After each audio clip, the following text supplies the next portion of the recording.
ედულზე ვაგრძელებთ ამინომჟავებზე საუბარს. დღევანდელ ვიდეოს კი ვიწყებთ ტრანსსულფურიზაციის გზის განხილვით. ტრანსსულფურიზაციის გზაში გამოიყოფა სამი მნიშვნელოვანი ამინომჟავა. ესენია მეთიონინი, ჰომოცისტეინი და ცისტეინი. მათგან მეთიონინი არის ესენციური ამინომჟავა, ჰომოცისტეინი არასტანდარტული, ხოლო ცისტეინი წარმოადგენს არაესენციურ ამინომჟავას.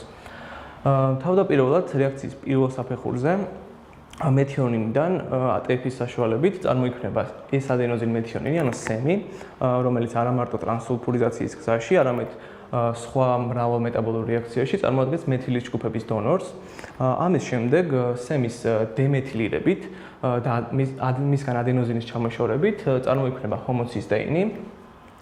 ხოლო ფერმენტ ცისტათიონინის სინთეზათი, რომლის კოფაქტორი არის B6 ვიტამინი, სერინისა და ჰომოცისტეინის შეკავშირებით წარმოიქმნება ცისტათიონინი, ხოლო ტრანსსულფურიზაციის გზის საბოლოო საფეხურზე უკვე ცისტათიონინისგან წარმოიქმნება ცისტეინი. ამ რეაქციის გვერდითი პროდუქტი არის ალფა-კეტობუტირატი, რომლისგანაც წარმოიქმნება სუქცინილ კოენზიმა, რომელიც ჩაერთვება საბოლოო TCA ციკლში.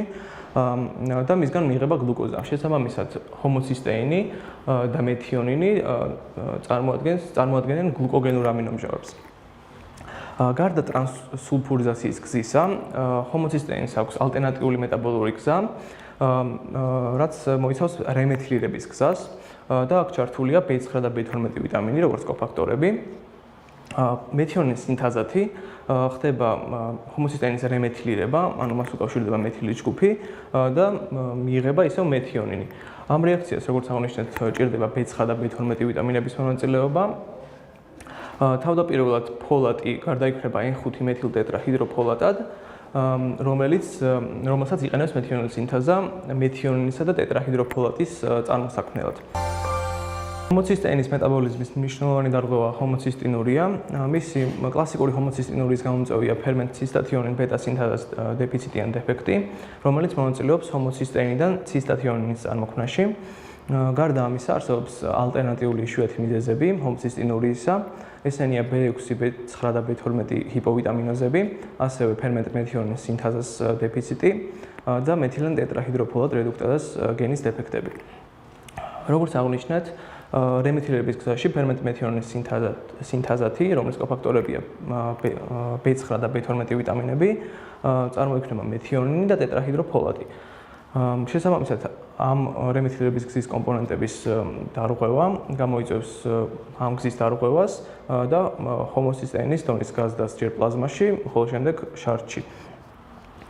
ჰომოცისტინურის პირველი სამი სიმპტომი ძალიან წააგავს მარფანის სინდრომს. ეს არის ბროლის დისლოკაცია, გრძელი კიდურები და მეწაღის გულმკერდი. ხოლო უკანასკნელი 4 სიმპტომი პათოგნომურია ჰომოცისტინურისთვის. ეს არის ოსტეოპოროზი ბავშვებში, გონებრივი ჩამორჩენილობა, თრომბოზები და ადრეული ათეროსკლეროზი.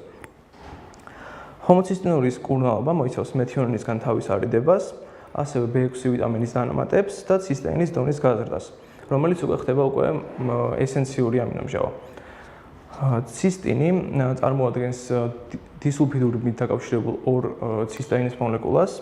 ცისტინურია არის აუტოსომურ რეცესიული მდგომარეობა, რომელიც გამოწვეულია პროქსიმალურ კრაკნილ მილაკში ცისტეინის რეაბსორბციის დარღვევით და მთავარი პრობლემა ამ დროს არის ნეფროლითიაზი და ამ მდგომარეობის პრევენცია შესაძლებელია მეთიონინისგან თავის არიდებით.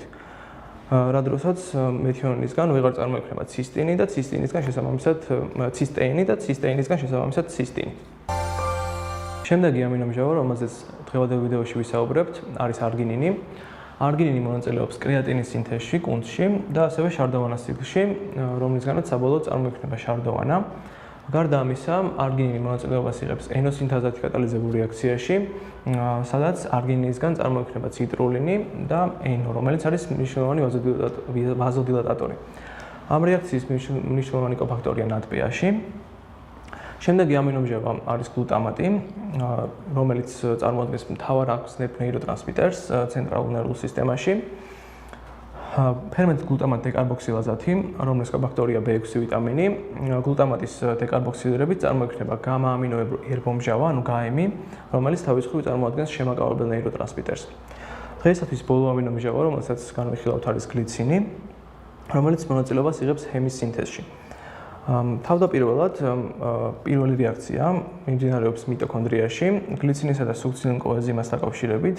ფერმენტ ამინოლევულინის მჟავა სინთეზათი წარმოიქმნება ამინოლევულინის მჟავა, რომელიც ტოვებს მიტოქონდრიას, გადმოდის ციტოზოლში, სადაც მრავალრიცხოვანი მეტაბოლური რეაქციების შედეგად წარმოიქმნება კოპროპორფინი. კოპროპორფინი ბრუნდება მიტოქონდრიაში და მისგან მიიღება პროტოპორფირინოგენ 9. პროტოპორფირინოგენ 9-ისგან თავის მხრივ წარმოიქმნება პროტოპორფირინ 9, რომელიც ფერმენტ ფეროქელატაზათი ჩაირთავს რკინის იონს და საბოლოოდ წარმოიქმნება ჰემი. ეს იყო ჩვენი ვიდეო ამინომჟავების შესახებ, შევხვდებით მომდევნო ვიდეოში.